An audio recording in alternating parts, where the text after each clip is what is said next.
When I was getting close to 40, something felt off. Life was fine, I guess. Mark still loved me, no doubt. He was sweet, took me out every couple of weeks, still looked good, successful, funny. Yeah, a solid guy. But I was bored, like life was passing me by. Then Janet started talking wild, new ideas, and once the girls at work caught on, it turned into a whole thing. "It's 2020 whatever," Janet said. "People don't do just one thing anymore. Open stuff, sharing, normal now." I wasn't sure how Mark would take it, but they kept pushing. That night, I made up my mind.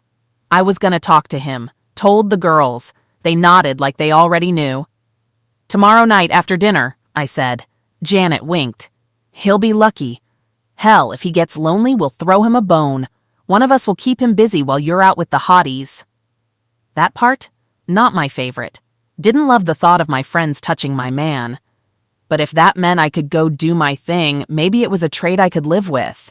I just didn't want Mark to be bitter while I was out having my fun. Fun, boyfriends.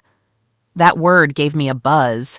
I'd only had 3 before Mark. No flings, no wild nights. I met him, settled down, done. But these past couple years, young guys at work started flirting. Made me feel alive again, like I still had it. That night I got home. Mark hugged me like always. Clueless. I blinked away a few tears. Scared as hell. Next day was Sunday. The kids did sports Saturday. Sunday was usually family time. But they were teens now, had their own lives. Still, I liked pretending we were all still close.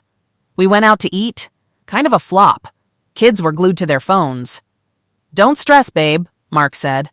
"Only thing catching my eye tonight is you." Boom. Guilt. Heavy. He tried to make dinner nice. Chatted, joked, made the usual rule. No phones at the table. The kids whined, but I could tell they liked his attention. He always asked how school was, gave advice, helped clean up. Real dad stuff. After, I looked at them. "All right, you're free. I gotta talk to your dad. Grown-up talk." Our daughter grinned. "Are you having another baby?" "No, sweetie, not even close." Mark tilted his head. "What's up?" He poured wine for both of us. Sat down. Quiet. He had that thoughtful side people didn't always see. Always said, "Stay quiet, you might look smart. Start talking, you'll prove the opposite." I sipped the wine, letting it sit on my tongue before swallowing. My heart was racing, but my face stayed calm. "You happy?" I asked, low. Mark looked up from his phone, barely interested. "With what?" "Everything. Us. Life." He scoffed and leaned back. "We got 2 kids, decent house, no debt, Zex now and then. You don't scream at me daily and no one's cheating, far as I know. Could be worse." "Yeah," I said, twirling the glass. "Could be." He narrowed his eyes. "What's this about?" I met his gaze. "I'm bored." The air snapped still. He blinked, slow. "You're what?" "Bored, Mark. With life, with this." He leaned forward, set his glass down. "Our marriage?" I nodded. "You bored of me?" he said, voice sharp now. "I love you," I said. "But I need more. I need something different." He laughed, mean and fast. "So what, I'm not enough now? Didn't hit your quota of drama yet?" "It's not about you," I said. "It's about what I want, what I've been missing." "Oh, here we go," he muttered. "Been talking to your divorced girlfriends again, huh? Watching too much TikTok? Reading some bullshit blog on poly whatever? I've thought about this, all right, for months." "And now what?" he snapped. "You want a boyfriend on the side? What, a side dish to go with your safe little main course?" I looked him in the eyes. "I want an open marriage." He didn't move, just stared at me like I'd grown a second head. "Say that again." "I want us to open the marriage, see other people, no lies, just freedom." He picked up his glass, still staring. "You're dead serious." "I am." He downed the drink in one go, then slammed the glass on the table. "Wow, just wow." "Mark," he cut me off. Don't mark me now. You don't get to drop this like it's nothing and act soft."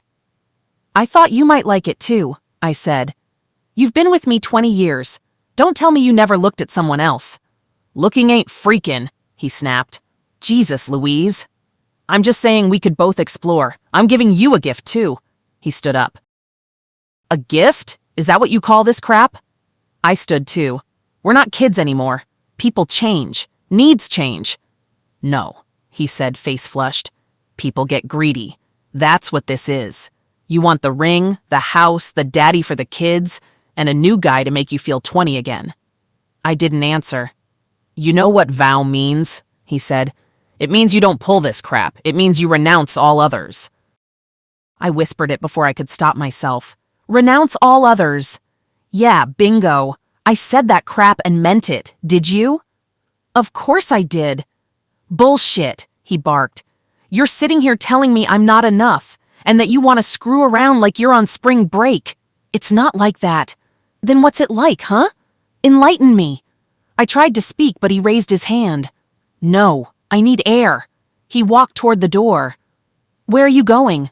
I asked. He grabbed his keys.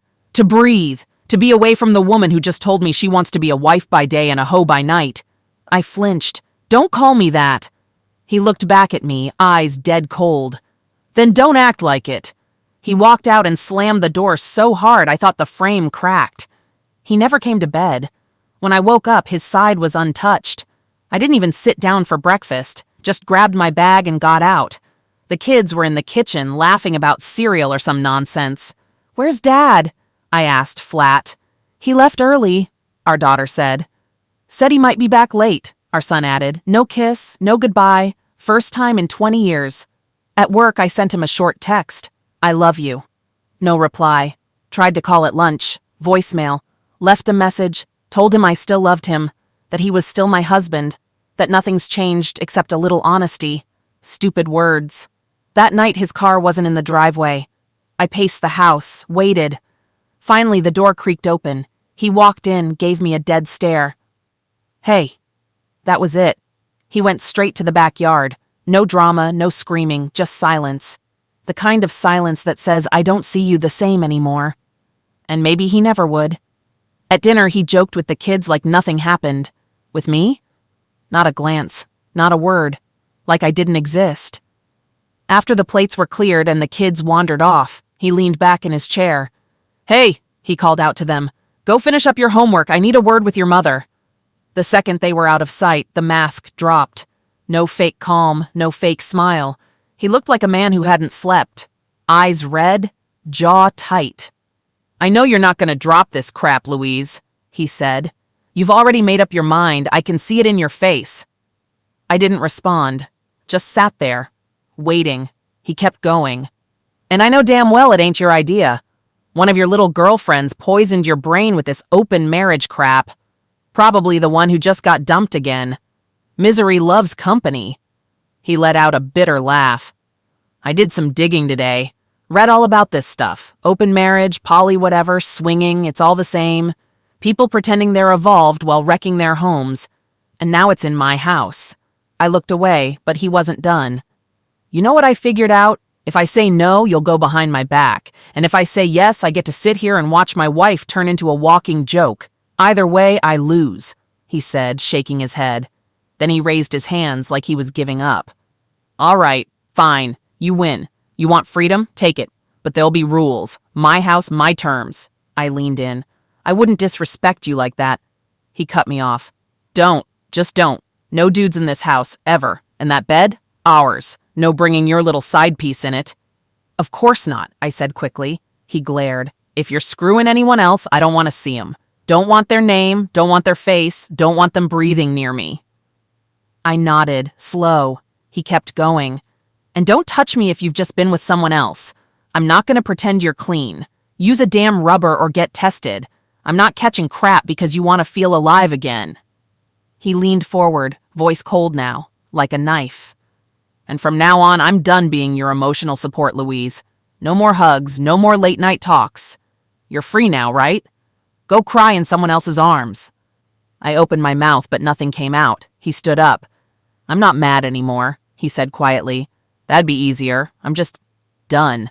You want space? Take it. Just don't come running back when that freedom turns out to be nothing but empty beds and cheap touches. I watched him walk off. Something in him was gone. Not just hurt, burned out. And still, all I could think about was the first man I might text, who I might feel wanted by. I told myself it'd just be for a while. Some fun, a year, tops. Then I'd come back. We'd fix it. That's what I believed. Because I was told, be selfish just once. And I was. He'd live. He was a man, after all. He'd get over it. That night, he didn't come to bed. Again.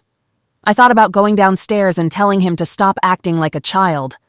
Instead, I grabbed my phone, downloaded a few dating apps, picked my best pics, and made a profile. Wrote it clear, married, just looking for fun. Then I waited. Called Janet. "Well, how'd it go?" she asked, all hyped. "He said yes," I said, "but he's not okay." "That's just his ego cracking," she said. "He'll get over it. You're about to have a blast. Young guys these days? Chef's kiss. James from work's been begging. I might finally give him a shot." That week, I was just me again. Louise. No wife mode. At home, things got weird. Cold.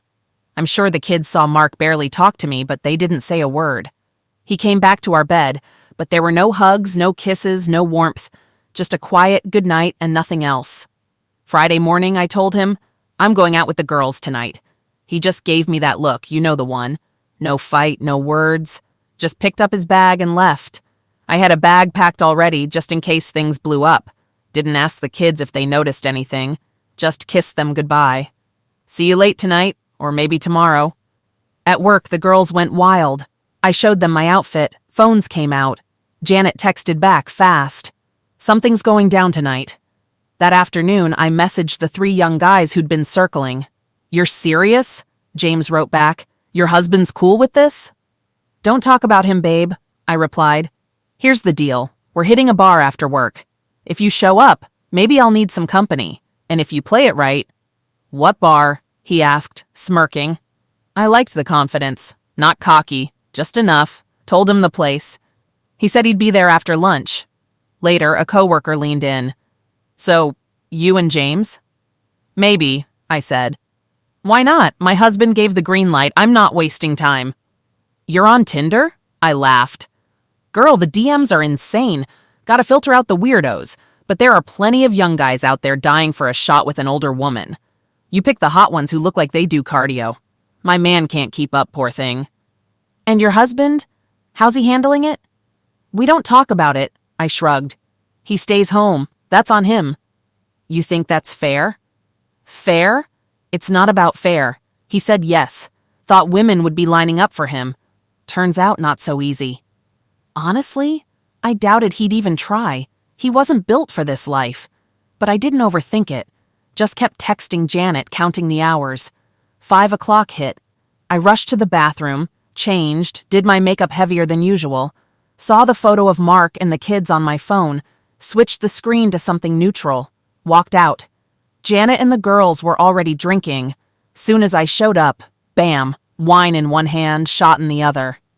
Within 30 minutes, we had guys around us. Some taken, some not. Didn't matter. I was the only one there in an open thing. Then James walked in, lit up when he saw me.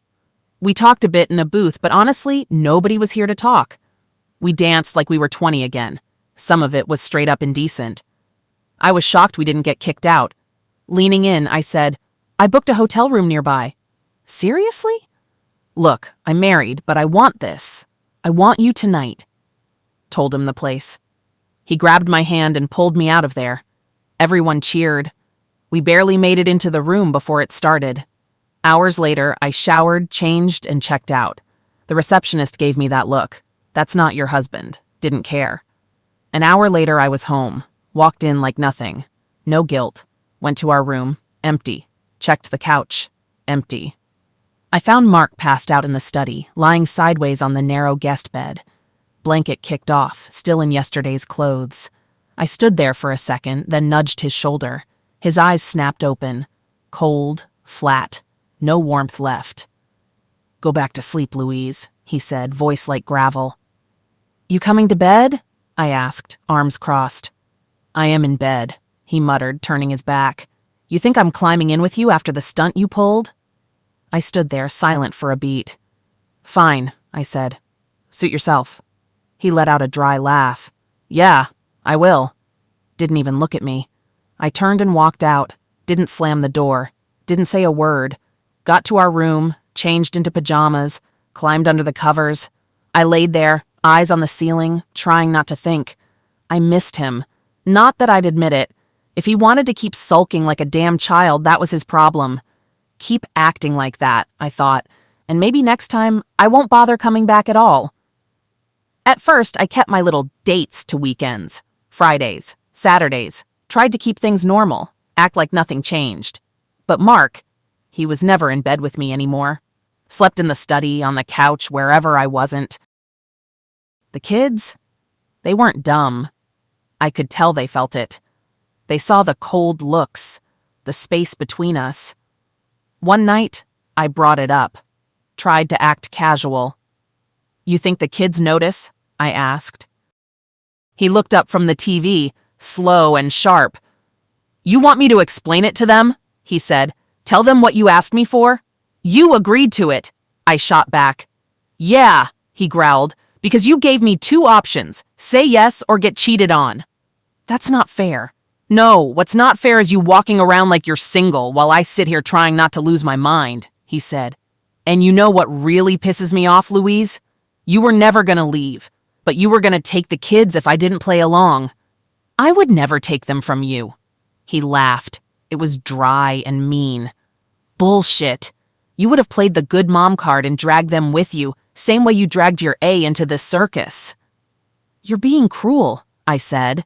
"No, I'm being clear." His voice dropped, cold as hell. "Since that night, all I care about is protecting them from you. And don't think they don't see it. You think they don't ask why mom's never home?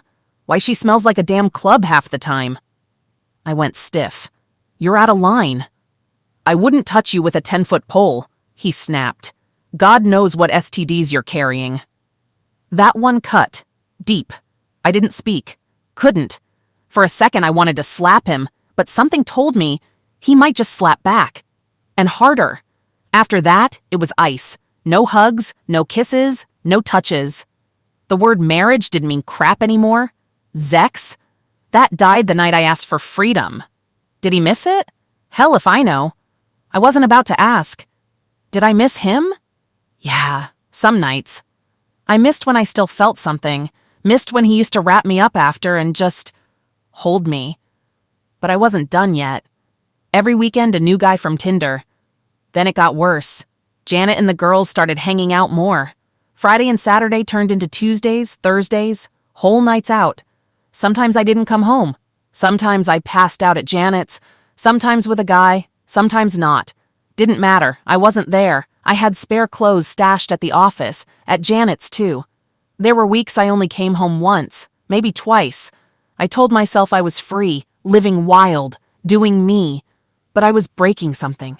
Not just the marriage, my whole damn family. She asked me something, and right there, my love for her died. 20 years together, and with a few words, she burned it all. Our vows, our life, trashed like nothing. She wanted a hall pass to cheat and feel good about it. I stepped outside before I exploded. I knew her friends had planted this in her head. I called Emily. "Hey, Mark," Emily said. "Hey," I replied. "Okay, what happened?" she asked. "Don't lie? I know you." I told her. Everything. No tears, just pure fury. "Are you sitting?" she asked. "No," I said. "Sit," Emily ordered. "This isn't like what I went through with Adam. You gotta go cold now. Kill the feelings, play it smart." "What about the kids?" I asked. "If I walk, I lose them. I won't be some weekend dad." "Then don't walk," she said. "Stay married, on paper. That's it. No love, no support. Just provide and protect. Focus on your kids, not her. Just thinking about her with someone else," I said, shaking my head, "makes me want to throw up." "Then don't touch her," she snapped. "Cut that cord, go to the gym, clear your head, be present for your kids, let her spiral, don't follow." "You really think she'll do it?" I asked. "Yeah," Emily said flat. "It'll start with fun. Then she'll fall for someone, then she'll choose stay fake married or leave." "Fantastic," I muttered. "You're staying for the kids," she said. "So go Greystone." "What's that?" I asked. "It's a method," she said, "used on toxic people. You give her nothing, no emotion, just short, boring responses. You'll mess up now and then, but try." "Will it work?" I asked. "Usually," Emily said. "She's already disconnected." Match that. Keep things only about the kids, like co-parents, not partners. I let out a long breath. I'm here for you, Mark, she said, softer now.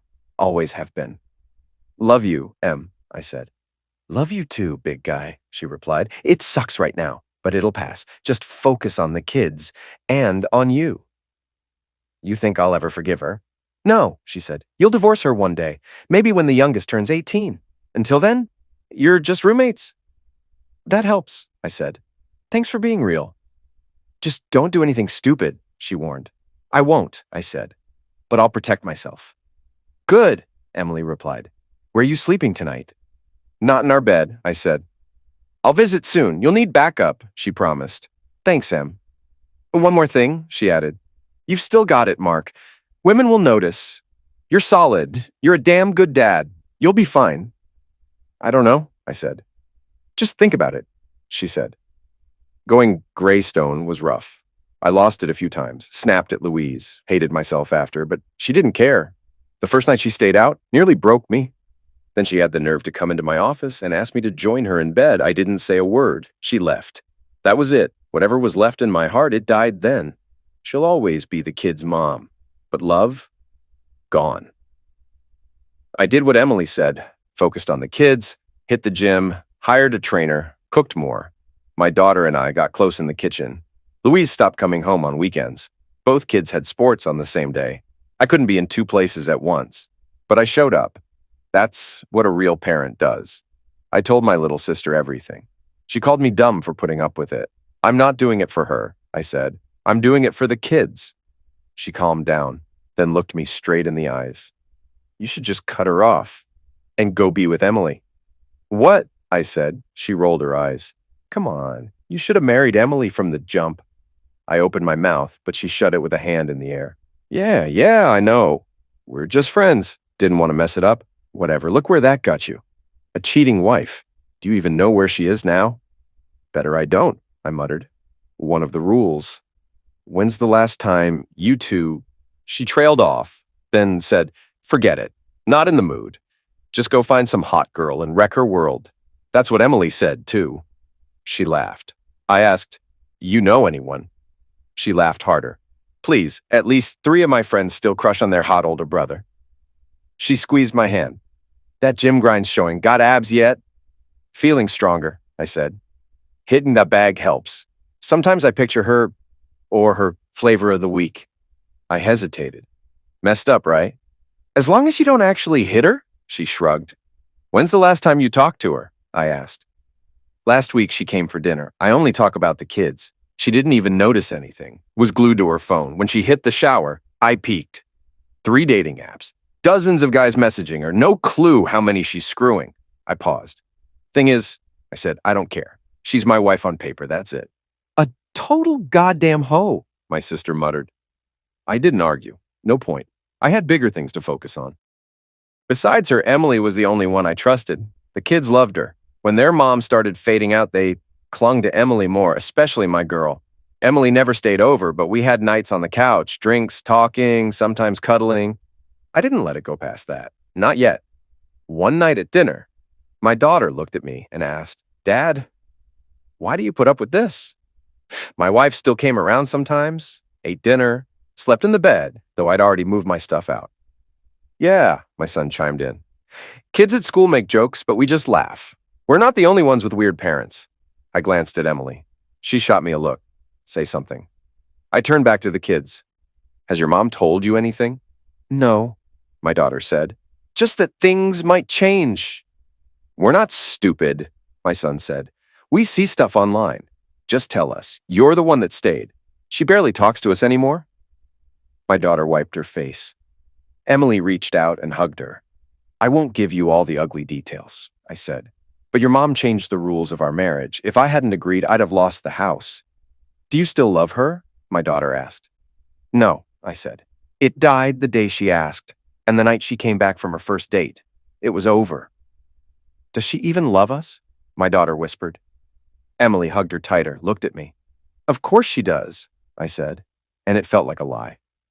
She's got a weird way of showing it, my son muttered. I sighed. Look, I can't fix her. I can only keep being your dad. I'm here. I'm not going anywhere. You'll always have me. And me, my sister added. And I'm not leaving either, Emily said. If you want me here. My daughter grabbed her and hugged hard. Emily looked at me, eyes shining. I knew she'd wanted kids once. Never happened. We like you, Emily, my son smirked. You make Dad smile again. I blushed. Emily smiled. That kind of smile that says, I'm here when you're ready. Months passed fast. I built an addition, my space, bedroom, office, little living room. The kids loved it. They'd hang with me while I worked. When Emily came by, we had space too. She never stayed in the main house. My wife? I barely saw her. We only texted. No idea where she worked, didn't care. She still paid her share, so bills got done. But I started cutting her out. Insurance, plans, all of it. This was for the kids. I planned to be divorced before I died. She wouldn't be on anything. Emily started staying over every weekend. No Zex, we weren't there yet. But we shared the bed. I still wore my ring, still called myself married, a dumb habit. Emily never pushed. She held me close, whispered, I love you. I'll wait. One night she kissed my neck and said softly, She's a damn fool, Mark. She threw away something real. You still gotta go on dates, though. I'm a patient woman, but not that patient. I'll admit it, I went a bit wild. After 20 years of being the good wife and mom, I guess I snapped. Felt like I'd earned a little freedom. A bit of me time. Yeah, I know. You'll say Mark gave just as much. Sure. And he had the same deal. He could do whatever, too. He said yes, he could have said no. We might have argued, but I would have dropped it. I never wanted to cheat. Not really. But once the leash came off, I ran. Tinder, random hookups, some flops, some fire. The young guys were eager. Weekends out turned into nights during the week. I still paid bills, checked on the kids. But at home, Mark treated me like I was toxic. Silent, cold. Sometimes I'd remember our last real talk, our last night together.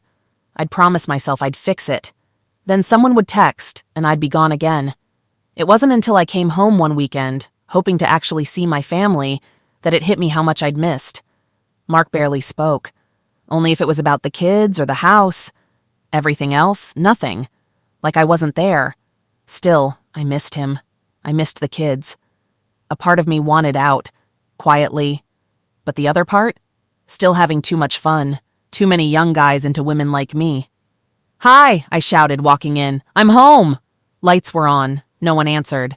I dropped my bag and walked into the kitchen. They were all there. Mark, the kids, and Emily, his old friend. I stepped in, tried to meet Mark's eyes. He looked at me like I tracked in mud. What are you doing here? Our daughter asked, sharp. I live here. I came to spend time with my family, I said. She snorted, smirked like she knew something I didn't. Our son grinned, turned back to Emily like I didn't exist. Is there room for me? I asked Mark. No, he said. Flat. Empty. I looked around. The house felt different. Living room looked like a showroom. Kitchen was painted. Family photos? Gone. No pics of us. Just the kids. Even our wedding photo vanished. I walked to our old bedroom. Dusty, barely used. Then I noticed something else. New doors near the kitchen. I opened them. A whole damn suite. Bed, couches, big TV, like a full apartment. What is this? My part of the house, Mark said. You built this? Why didn't you tell me? He didn't answer. Just stared. Eyes full of stuff he wasn't saying. The kids smirked. Emily held his hand under the table, quiet. Why are you even here, Mom? Our daughter asked again. Shouldn't you be off with one of your boyfriends? I turned to Mark. Did you tell them about our arrangement? They asked where you were, he said. I told them. I'm not lying to them. You chose this. You've been gone for months, our son added. Didn't think you still lived here. You seriously just walked in and killed dinner, our daughter said. I looked at Mark. You gonna say something to them? No. He looked at Emily instead. Not me. They're teens. They can think what they want. Do you even know how old they are now? She snapped. You missed my birthday. And my grand final, our son added. They finished their food. Emily stood and nodded at them to leave us alone. She didn't say a word, just gave me one long look and walked out behind them. I stood there like a damn fool, mouth half open, nothing coming out. Mark didn't even look at me. just got up slow, cracked open a beer, and leaned on the counter like I wasn't worth the effort. He took a long sip, wiped his mouth, and finally spoke, flat and cold. "What the hell do you want, Louise?" I swallowed. "I came to see the kids. Maybe talk, maybe be here." He chuckled. No humor in it, just bitterness. "Talk," he said. "Now you want to play house again? Nah, not buying it." "I just wanted to spend time with my family, my kids, you." He glanced away, nodded once. "Cool. Go ask the kids. I'm busy tonight, and the weekend. You ain't on the calendar." "I was hoping we could at least—" "Hope somewhere else," he snapped. "You made your bed. Go screw in it." I flinched. He turned to face me fully, that dead-eyed stare, like I was dirt under his shoe. "You remember the deal, right?" he said. "You get your freedom, I get peace. I don't care where you go or who you spread your legs for. And don't expect hugs and smiles when you decide to drop by." I never stopped caring. He cut me off with a sharp laugh. "Cut the act. You cared about yourself. Period." "I just want to see the kids," I said, barely above a whisper. He shrugged. "Go try. Just don't come crying when they slam the door in your face." I did. I knocked. One said they were busy. The other didn't even look up. 5 minutes. That's all I lasted. Then I walked back to the bedroom and sat on the edge of the bed. Lights off. House dead quiet. Felt like I broke into someone else's life. "Fine," I muttered to no one. "I'll go." I stood up, grabbed my bag. From the hallway, our daughter's voice shot out, sharp as a knife. "Don't bother coming back." I grabbed my bag and stormed out, slammed the car door, smacked the steering wheel a few times. Felt stupid. Tears streamed. I blamed Mark. Then I remembered that look, the night I asked for the open marriage and again after my first date. Cold, empty, not mad, not sad, just gone. There was nothing left, not love, not hate, just silence. I was a stranger to him. I leaned back in the seat, heart hollow. Did I ruin everything? Maybe Mark was right. My friends' husbands might have been okay with this, but Mark wasn't built like that. And that line in the deal, married for convenience, echoed in my head. He had already checked out. I couldn't talk to my friends. I'd just end up blaming them. I drove around until I parked outside a bar. I sat, ordered a drink, then another, then one more. I tried not to cry. "Is this seat taken?" a man asked. "No, but I'm probably not the best company," I said, wiping my face. "Doesn't look like you should be alone," he said, sliding onto the stool beside me. He ordered his drink, then nodded at the bartender to get me another. "Want to talk about it?" he asked. "I don't think you want to hear my story," I said. "Try me," he said. "The more I sit here, the more I think I've ruined everything," I said quietly. He held out his hand. "I'm Tom." I took it. "Louise." "Nice to meet you, Louise. Now we're not strangers anymore," he said with a soft smile. "You really want to hear this mess?" I asked. "I've got time, and you clearly need to let it out," he said. He was older than my usual types, maybe 50, good-looking, calm. He listened while I gave him the short version. No judgment, just quiet nods. When I stopped talking, he ordered another round. "The real question is, do you still want to fix things with your husband?" Tom asked. "I don't know if he even wants to," I said. "He's angry all the time." "But he agreed to it, right? Then never talked about it again? Just sat there stewing? That's on him," he said. "I just want him to love me again," I whispered. "These other guys, it's not love, just a break from the emptiness." After a few more drinks, I knew I couldn't drive. "Where are you staying tonight?" Tom asked. I hesitated. No clue. "You can crash at my place," he said. "Spare bedroom. No pressure. I just don't want you driving or sitting here alone." I nodded. He called a cab. I grabbed my overnight bag from the car. His place was across town. Quiet, clean. He showed me around, pointed to the guest room. "Nightcap?" he asked. "Sure," I said. We sat on his couch, sipping something strong. "You're a beautiful woman, Louise," he said, resting a hand on my leg. "Ever think you don't need 10 lovers? Just 1 or 2 who make you feel real?"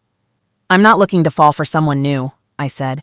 "You know you can love more than one person, right?" he said, looking me in the eyes. I smiled a little. He wasn't Mark. That was the point. I'm not here to tell you how to live, he added. You barely know me. The next morning, I changed into fresh clothes and joined him in the kitchen. He kissed my cheek. Breakfast? He asked. Sure, I said. While we ate, he surprised me. I'm in an open marriage, too, he said. Really? I asked. Yeah, I don't wear my ring when I'm alone, but I'm always honest. I tell women before anything happens. She lives somewhere else? Yep, we see each other once a month, he said. Kids? They're grown. Stay with her mostly. Visit me sometimes, he said. You sleep around a lot? Used to, he said. Now I want something with a bit more heart. He took a sip of coffee. Got plans this weekend? No, I said. Want to spend it with me? He asked, reaching across the table. I hesitated, then smiled. I think you picked the right seat last night, Tom, I said. I'd love to. Tom had money. His place was huge. His car, something Mark and I could never afford. That day, he took me to a fancy restaurant. Later, he asked me to dance. I kissed him first. He smiled into it. We danced until late. When he asked if I was ready to go, he held my hand all the way to the cab. In the back seat, I leaned into him. He wrapped an arm around me. At his place, he poured drinks. I kicked off my shoes and waited in the living room. We sat, sipping quietly. Then I kissed him again. We ended up in his bed. Next morning, over breakfast, he got real. You caught your husband off guard, Tom said, then gave him no real choice. He wasn't rude, just honest.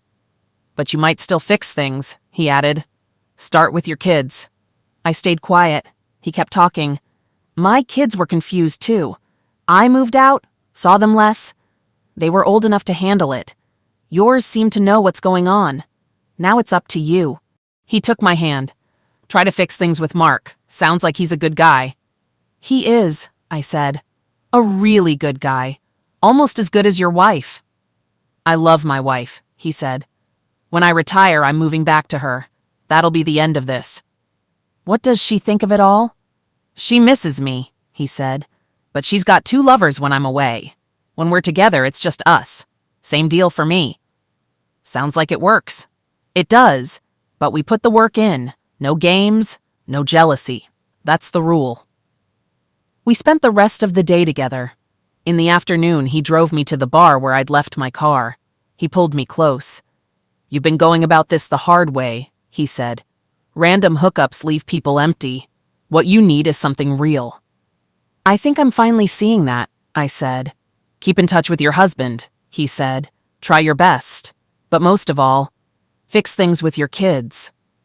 I will, I said. When can I see you again? Anytime, he said. I'm not seeing anyone else. Don't plan to, but just so we're clear, if I do meet someone, I might date her too. No drama. He laughed a little. I smiled. Now you're thinking, Louise, he said. You had your fun. That's fine.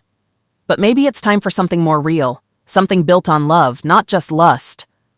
I hugged him. Tight. I'll call you soon, I said. I'll be waiting, he said. He drove off. I got in my car and sat for a minute.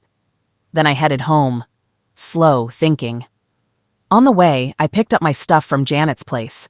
She looked curious when I told her I was done with the constant nights out. I don't want the random fun anymore, I said. I want something real. She looked like she wanted to argue. I hugged her. You're still my best friend. I love you, I said.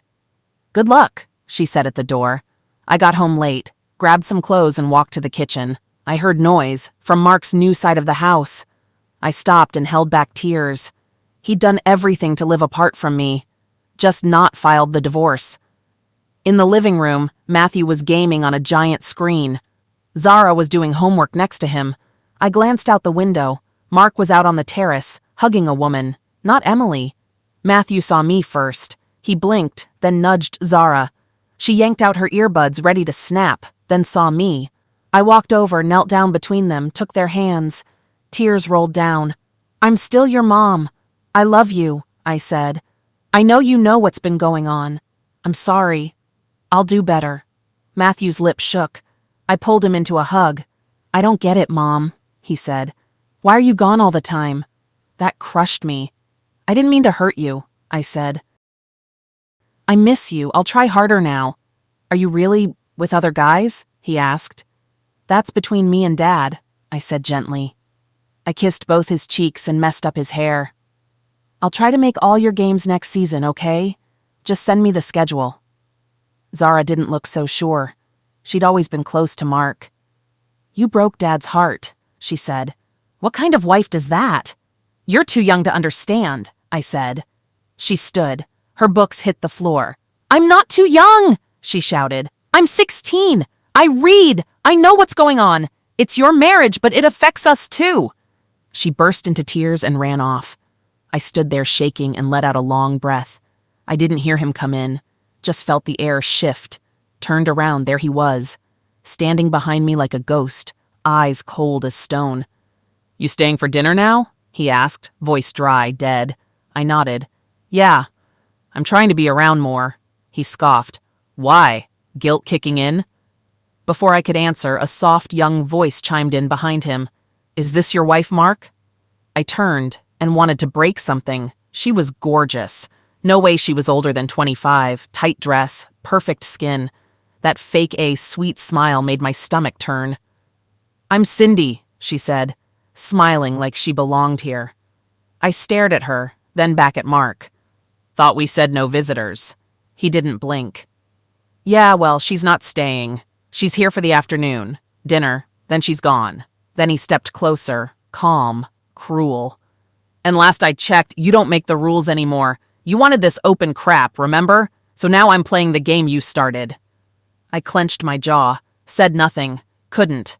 I watched Cindy hang off him while they cooked, watched Zara glue herself to him like she was guarding what little she had left. Cindy sipped wine and smiled like she won something. And maybe she had. He gave me a seat at the table, at the damn corner, far as possible from him. Might as well have been in the hallway. Matthew sat next to me, said a few words. Better than nothing. Mark didn't even look my way, just laughed with Cindy and rubbed Zara's back like I wasn't breathing. After dinner, he walked Cindy out, hand on her lower back, opened her door like some perfect gentleman, waited till she drove off, then just stood there, silent. I stepped out onto the porch. Mark, I said, barely above a whisper. He turned, blank face, empty eyes. What? Can we talk? He rubbed his face like I was exhausting. Talk about what, Louise? Us, this. You're still my husband. I still love you. I didn't mean— Cut it, he snapped. Don't stand here pretending you didn't burn this house down. You lit the damn match. I never wanted to lose you. Yeah? He stepped closer. Then why the hell did you throw me away like garbage? You wanted space. You wanted freedom. Congrats. You got it. You also lost your husband. Who is she?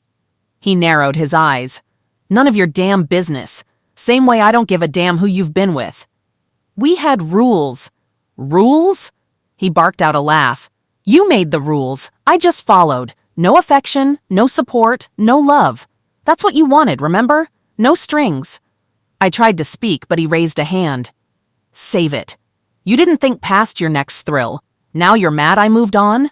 He leaned in. This is the fallout, Louise. Yours, not mine. You wrecked your home. Don't come crying when someone else sits at your table. He stared me down one last time. Be careful what you wish for. Sometimes you get it. Later, I was fake watching some mindless show when Matthew showed up, just stood in the doorway, not sure if he should speak. I nodded at the couch. He sat. I leaned on him. Small warmth. You miss your mom? I asked. Yeah, he said, eyes on the screen. Quiet, honest. I didn't ask which version of mom he meant. After he went to bed, I walked to the double doors. One shut, one cracked. I looked inside. Mark was on the couch, arms tight around Zara. Her shoulders shook, face buried in his chest, sobbing. He just held her, quiet, solid. And I knew, I did that. I stood there watching my daughter cry in the arms of the man I pushed away. If I walked in, it'd get ugly. Words would fly, ugly ones, no coming back from those. So I didn't. I closed the door and went to my room. Not ours, not anymore. I took Emily's advice. If my wife could do what she wanted, so could I. Didn't take long to see women liked older guys with a house, a car, decent kids, and a little gray at the edges. Friends and co-workers started setting me up. Cindy was 25.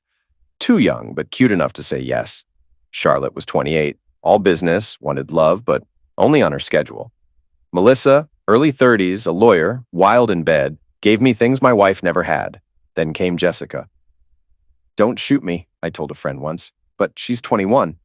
She was a coworker's daughter. They both knew about my situation. She'd had her heart broken more than once. I like older men, she said on our first date.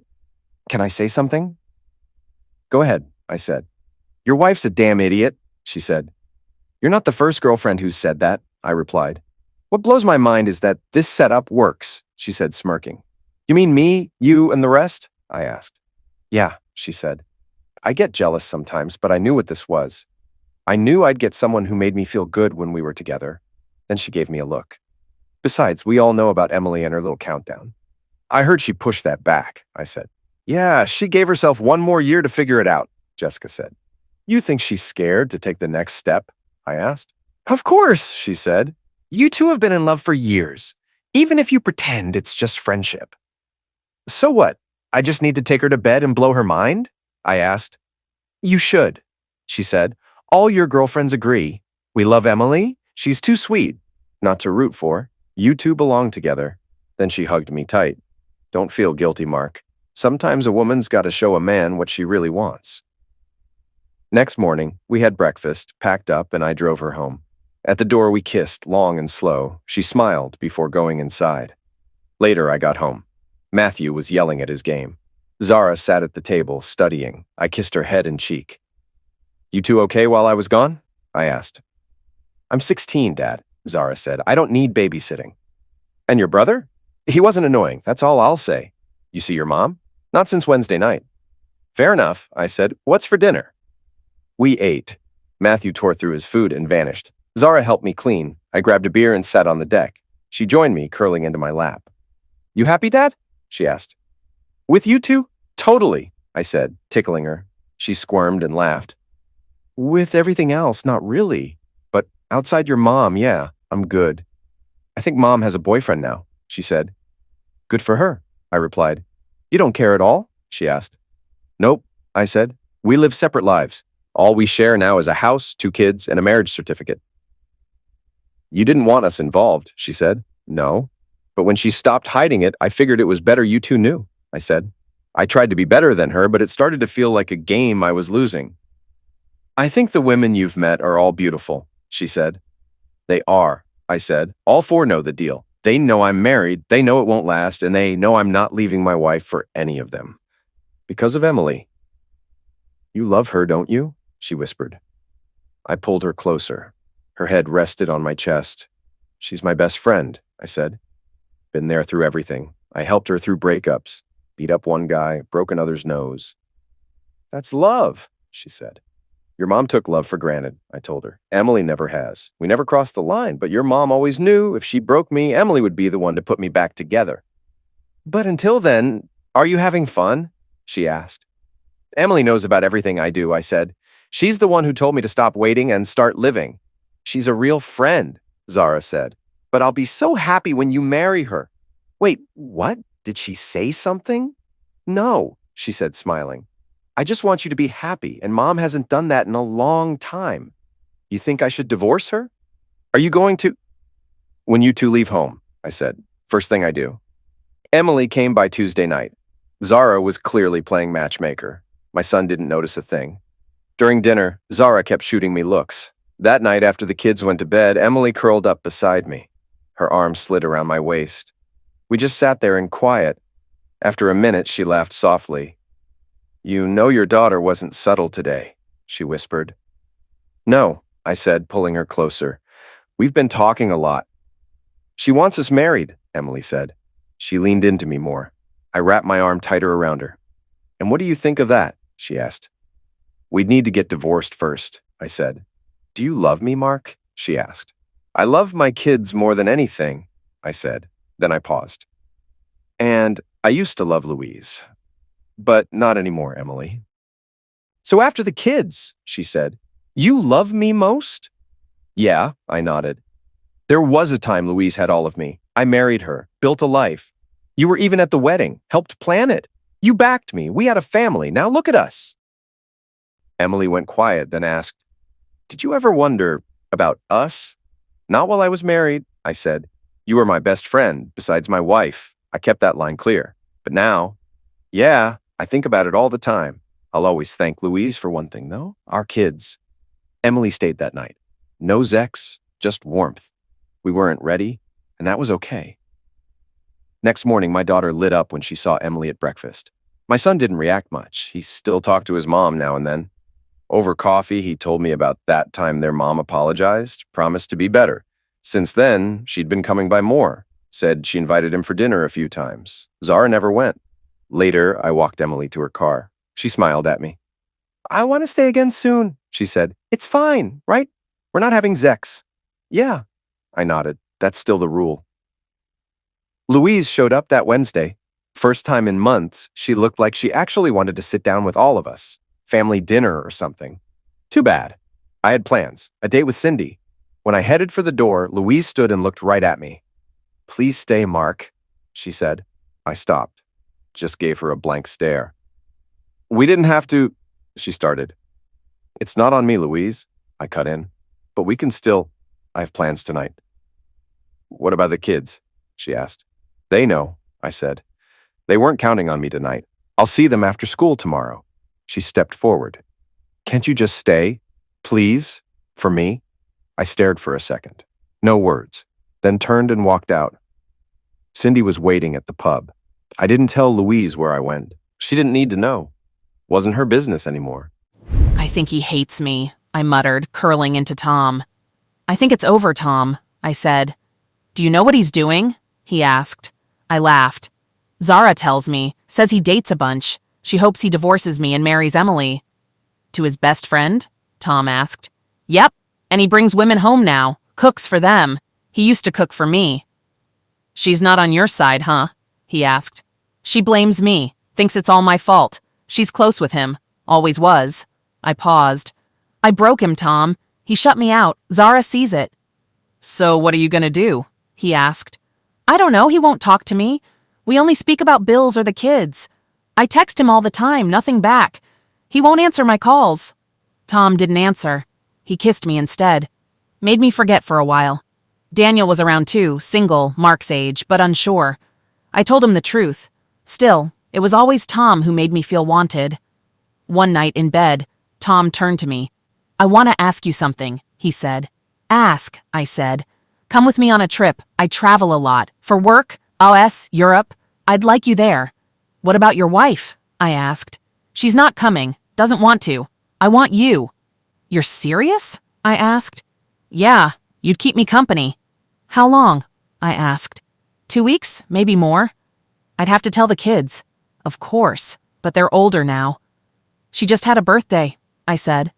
"How was it?" he asked. "Awkward. I think Mark told her to let me come. Maybe that means something. Matthew still calls me daily. I call him every night I'm gone." "When do you need an answer?" I asked. "Thursday. I leave then." That Monday, I came home. No guests. Mark and Zara were in the kitchen. "You here for dinner?" Mark asked. "If that's okay," I said. "It's still your house, Louise," he said. Matthew came out and hugged me tight. We all ate together, quiet. But it felt almost normal. After dinner, Mark served dessert. "I need to tell you something," I said. "Tom asked me to travel with him. I'd be gone a few weeks." "If it affects the kids, I'm listening," Mark said. "He travels for work. His wife won't go. He asked me," I said. "It's okay, Mom," Matthew said. "Where to?" "US and Europe," I said. Zara said nothing. Then Mark looked up. "Do you love him?" "I love you," I said. "That's not what I asked," he said. "Do you love him?" "I don't know. I like being with him," I said. "And do you love all the guys you're with?" he asked.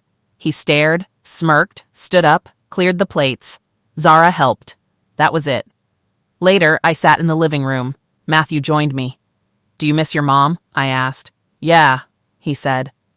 That night, I got in bed alone. The door opened.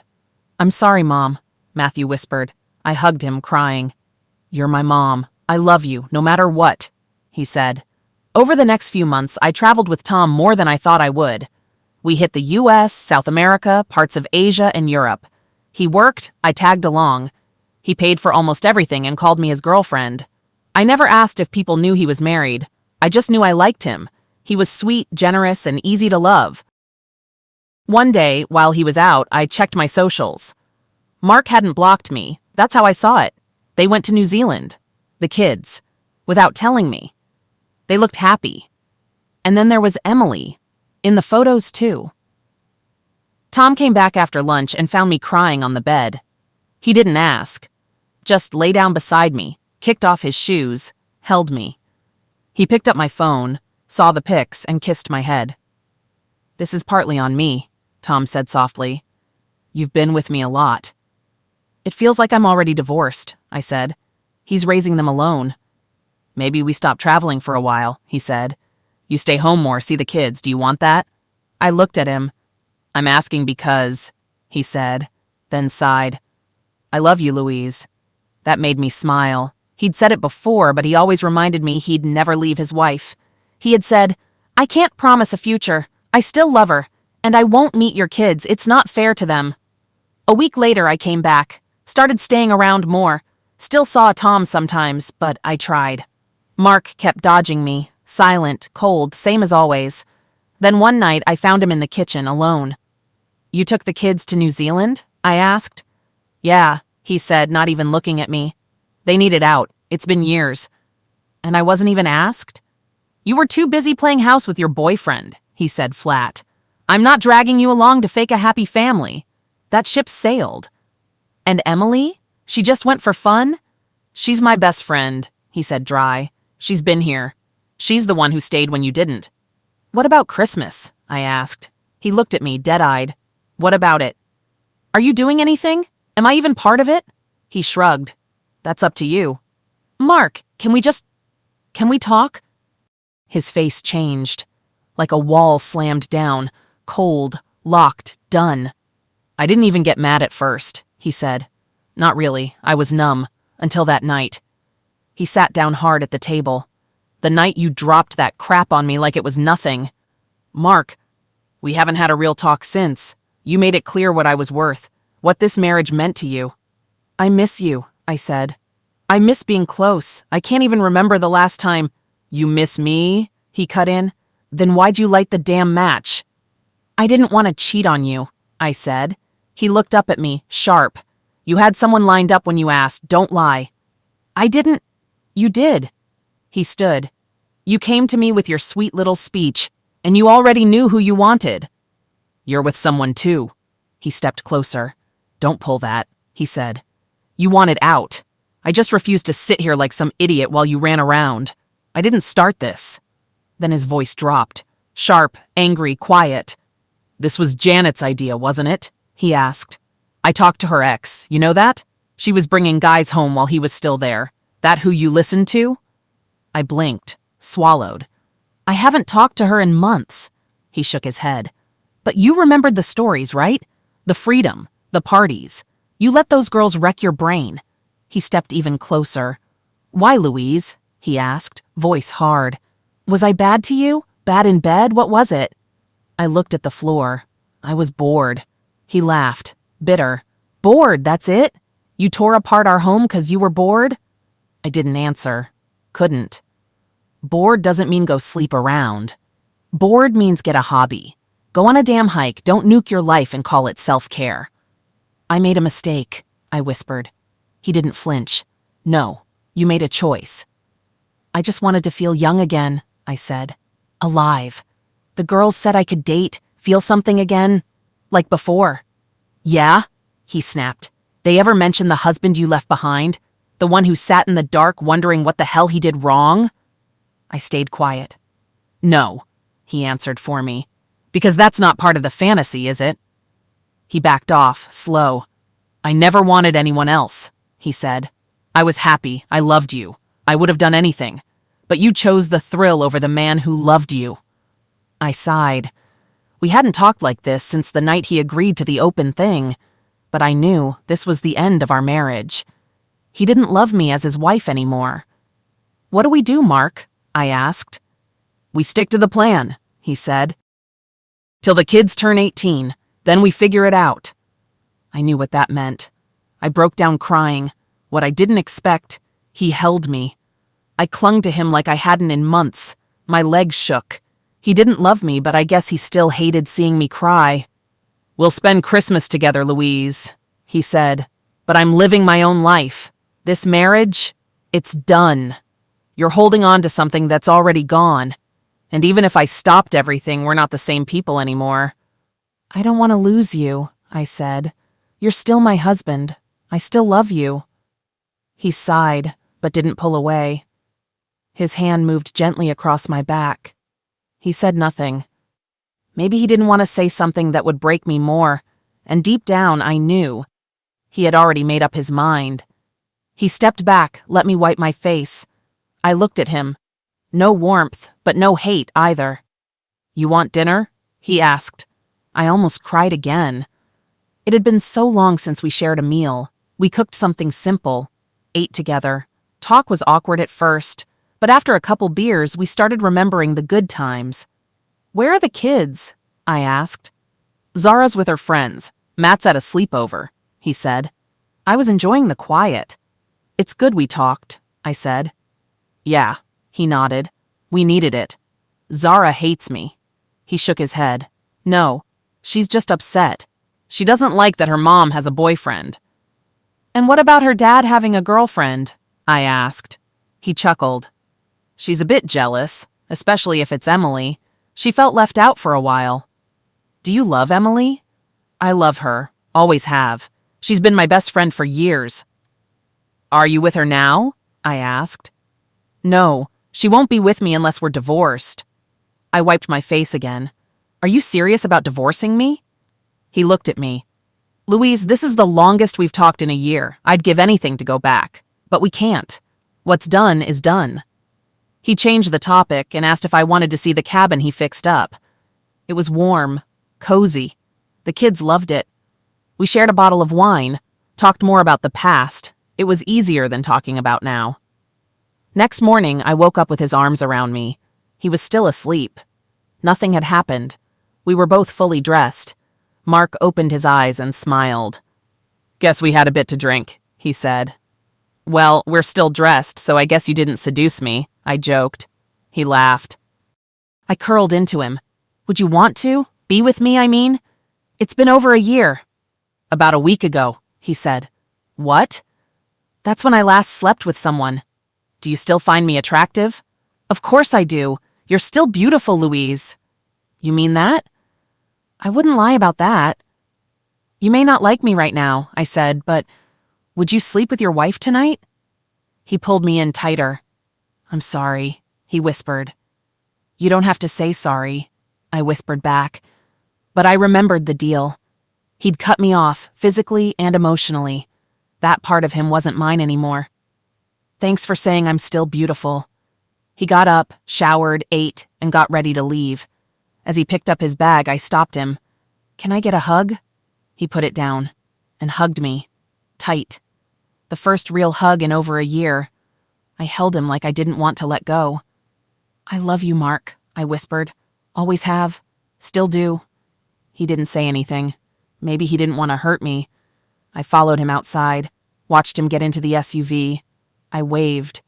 He pulled back, gave one quick honk, and drove away. You're 18 now, I said to Zara. Matt's 16. I think it's time. You're finally divorcing her? She asked. You sound too happy about that, I said. Dad, your marriage has been fake for too long. You deserve someone real. I'll tell Matt. Then when your mom's back, I'll sit her down, hand her the papers. I'm hoping we file together.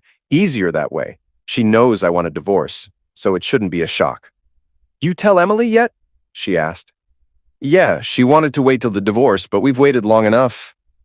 I'll figure out the rest with your mom. Louise had been with Tom. Matt told me his name. She traveled sometimes, but was home more lately. We still did holidays together. Christmas was quiet but decent. I warned my family to be nice. Hers acted polite, too. We even talked one night, longer than we had in over a year. We got along again. No love, no spark, but we could talk. I think she still had feelings. I hoped mine might come back too. They didn't. She came home a few nights later. I waited 2 days. Didn't want to drop the papers right away. I didn't hate her anymore. After moving on, finding other women, growing up a little, I could see her side, even if I didn't agree with it. Emily helped keep me calm through most of it. One night we had dinner as a family. Zara was extra sweet to her mom. I think she knew what was coming. Matt always loved Louise. And even though he was upset when I told him, he understood. After dinner, I asked Louise to stay at the table. I brought out the papers, placed them down. She started crying before even reading them. I can't say sorry for this, I said. Maybe I could have waited 1 more year, but I stayed for the kids. When I let go of the anger, life got easier. We both kept our private lives separate. We showed respect, even if the love was gone. I reached over and squeezed her hand. Read them. If you agree, we'll file together. Zara's 18 now. Matt stays in the house till he's 18 too. What happens after that? She asked, voice low. Up to you, I said. I looked her in the eye. I'm going to be with Emily once it's done. I'm proposing. Might move in with her. As for the house, you can buy me out, or we sell. Are you staying here? Not for long, but depends on what you want. The kids are older. It's time we both move on. I didn't want this, she whispered, wiping tears. I know. You hoped it was just a phase, but it wasn't. And I've told every woman I dated, I'm divorcing you. I'm moving on with the woman I love. That one hit her. She broke down harder, but I held her hand. She didn't let go. If this was a year ago, I said, I might have said cruel things, but I don't want to hurt you. I want us to end this with respect. I think she wins, she muttered. Emily warned you back then, told you not to break me. She always cared about you. I did too, in my own way. You know how I treated her exes. Can we still be friends? She asked. We already are, I said. That made her smile. We're closer now than we were after the whole thing started. It's been almost 2 years. It's not what it was, but we've got kids. That ties us forever. When will you move out? She asked. I'll talk to Emily. If you want me gone, I'll go. If not, I can stay a bit, but Emily will visit. I won't hide it. I don't know if I can live with that, she said. Then I'll go. Emily wants me with her full time. She really loves you, huh? I don't regret our marriage, Louise. I loved you fully. Our wedding day, our kids, those were the best parts of my life. Go through the papers, I said. Once you sign, I'll send them. I'll talk to Emily. Plan the move. She didn't cry much after that. I hugged her. She hugged back. I knew I'd just broken what was left of her heart, but she knew it was coming. Later in my room, I called Emily. I gave her the papers, I said. Emily tried not to sound too happy. When are you moving in? Soon, I told her. We'd agreed to sell the house once Matt turned 18. I was ready. Surprisingly, the house didn't feel heavy anymore. It felt clean. I'd made the choice. Louise stayed calm. Zara later told me she heard her mom tell Tom everything. Said she needed time. The day I moved out, she left town. Took Matt to her parents.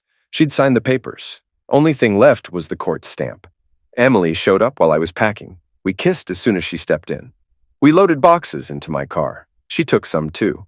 This is our place now, she said. I want it to feel like we live here, together. As we locked up, I looked back at the house. I'm not gonna lie, I said. Leaving this place hurts. 20 years of marriage. We didn't even mark our last anniversary. What was the point? Still, that house held so many memories. Before I left, I wrote Louise a short letter. Just something kind, no anger. I hoped it made her smile. At Emily's, we dropped our stuff. Most went into the spare room. She made sure my clothes were in her room. I've had tests, she said quietly. I can still have kids. That caught me off guard. I smiled. I know we only talked about it a little, she said. And I know you already have 2, but we can talk about it, I said. I love you, Mark, she said. I've fallen for you. You've been my best friend most of my life, I said. Now I feel the same. When's the last time you were with someone? She asked. 2 months ago, I said. Got tested after the last time with Cindy. I'm clean. And you? I asked. She blushed. I've just been waiting for you to start the divorce. That night, she made dinner. We had wine. Talked like always. After we cleaned up, she took my hand and led me to her room. She wasn't like Louise. shorter, slimmer. Everything about her felt new and right. 2 months later, after the divorce was final, I proposed. Quiet dinner by the water. She cried when I put the ring on her finger. That night, she kept calling me her fiancé over and over. I told the kids. Zara was over the moon. Matthew was happy too. Though I think part of him always hoped we'd fix things. I didn't tell Louise. No need. We barely talked after the divorce. Everything was clean and easy. Emily didn't want a big wedding, just a dress, a ring, and vows. 6 months after I proposed, we got married. Just close family and friends. Both kids were there. Matt looked unsure at first, but he came. I didn't invite Louise. I knew it would hurt too much. She's been to the house since. Emily didn't mind. I think she regrets a lot, Emily said one night. She was 5 months pregnant on our wedding day. She glowed. And me, I couldn't wait to be a dad again.